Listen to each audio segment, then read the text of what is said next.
арасындагы эң белгилүү деп койсом болот ошондой жерлердин бири Марк Анталия соода борборунун ичинде жүрөм.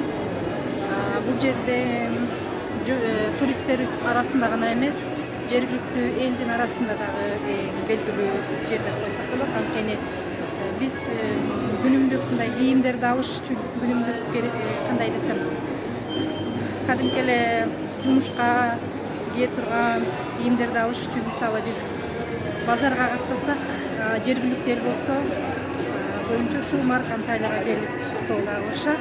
Себеби мындагы баалар дагы ошо жергиликтүү элдин чөнтөгүнө ыңгайлуу. Азыр болсо сиздер менен бир нече соода маркаларынын дүкөндөрүнүн ичине кирип өзүбүз байкап көрөлү. Мынакей биз LC Waikiki дүкөн соода маркасынын ичине кирип баратабыз.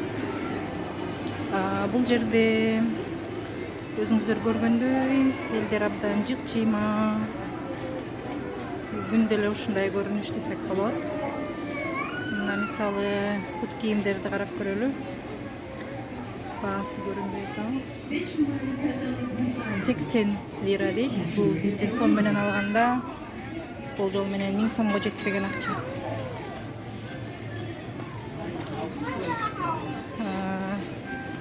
Куртканы карайлы, мынакей. Мындай курткалар. 149 лира.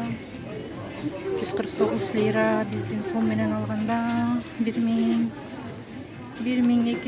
кандай десем 1100 сомдой болот го дейм. 8 numaralı kasamız müsaittir. 8 cashier is available. Айта кетүү керек, бул жергиликтүү элдердин арасында дагы, туристтердин арасында дагы эң сүйүктүү соода борбору деп койсок болот. Себеби бул жерде кийимдер дагы биздин чөнтөгүбүзгө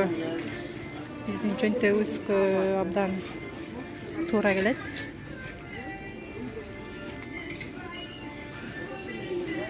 Бул жерде мектеп окуучулары үчүн кийимдер бар. Балдар кийимдери бар.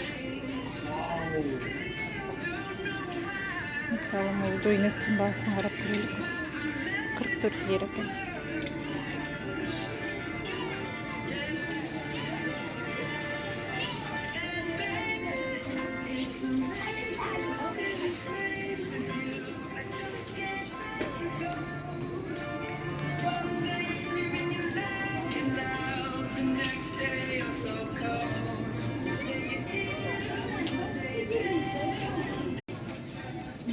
Көргөндөй, ар бир жерде ушундай индирим деп жазылып турат. Бул индирим дегени бизче айтканда арзандатуулар.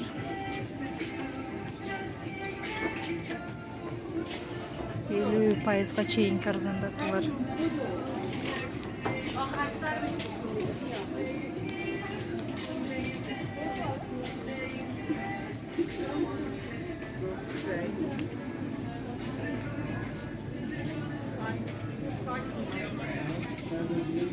Жакшынакай көйнөк экен.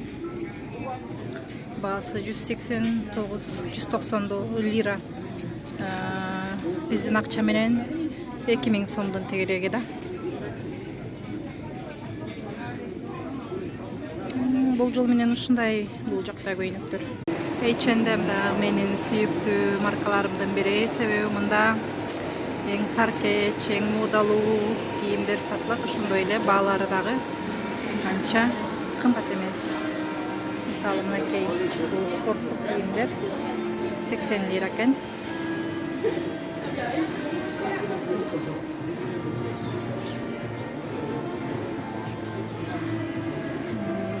Бул костюм кымбат экен.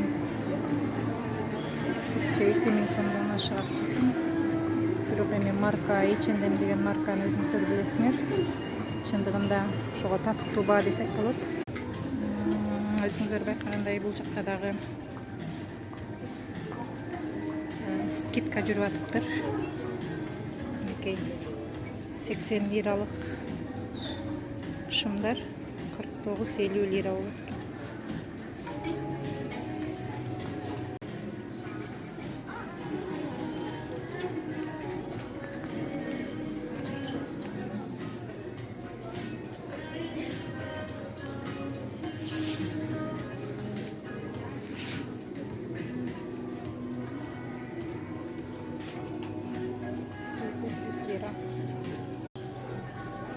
Ушунакай пальто 400 лира.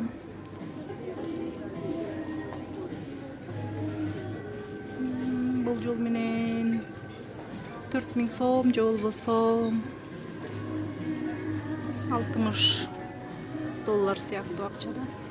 $70 сыяктуу акча. Кийимдердин түрлөрү 70 лирадан.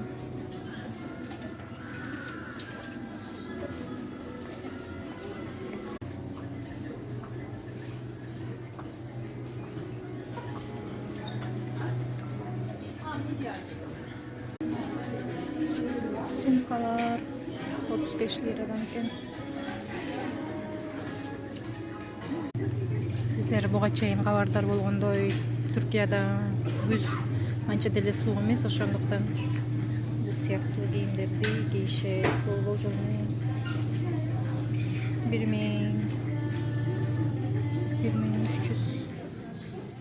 1200 сом экен да. Жылуу мындай түстөрү да бар экен.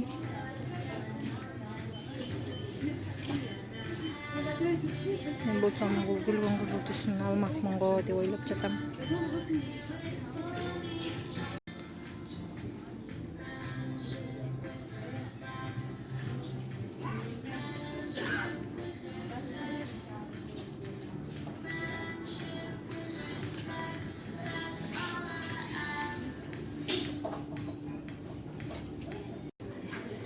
Көз айнектер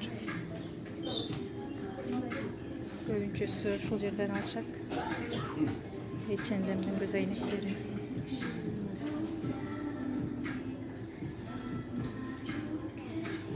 Баалары кадимки эле кийим сыяктуу. Анча деле арзан эмес. Cotton Soda маркасы. Сыртында эле индирим деген сөздөр жазылып турат. Бул демек арзандатуулар бар деген сөз. Демек бул жерде азыр ушундай акция жүрүп жатса керек. Мындай футболкалар 15 лирадан экен.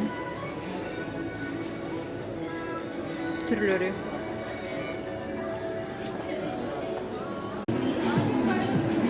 Дагы бир менин сүйүктүү маркам De Facto.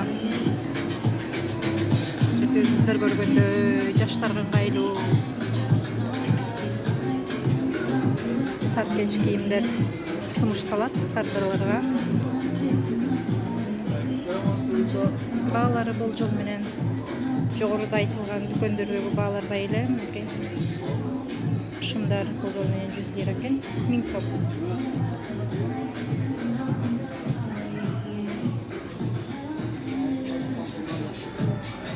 Лира 500 сом керек.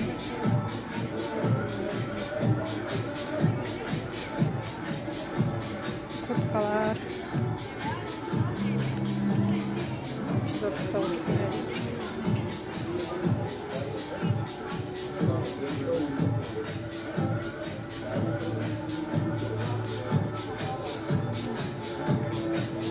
Кофталар лира.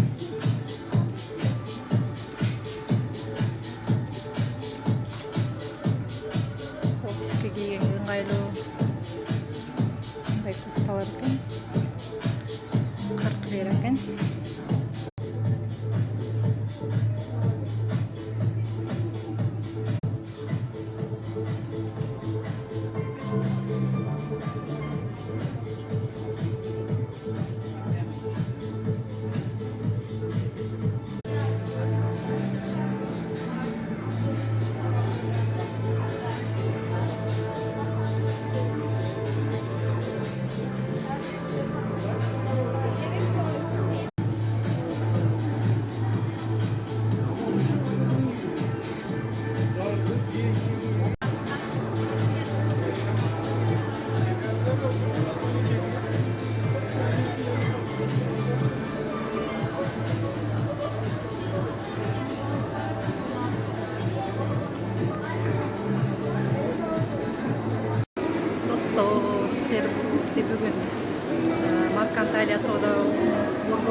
баары болжол менен ушундай эле да, ошон үчүн кечке эле баарын көргөзүп сиздерди тажата бергенден алыс болоюн дедим.